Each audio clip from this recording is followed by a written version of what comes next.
Among these ongoing efforts, the remarkable recovery of lions in Akagera National Park in Rwanda serves as an inspiring example of conservation efforts for wildlife and nature in the African savanna ecosystem.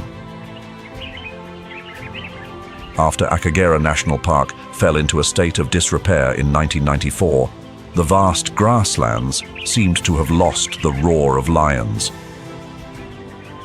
It wasn't until 2015 that a significant event occurred.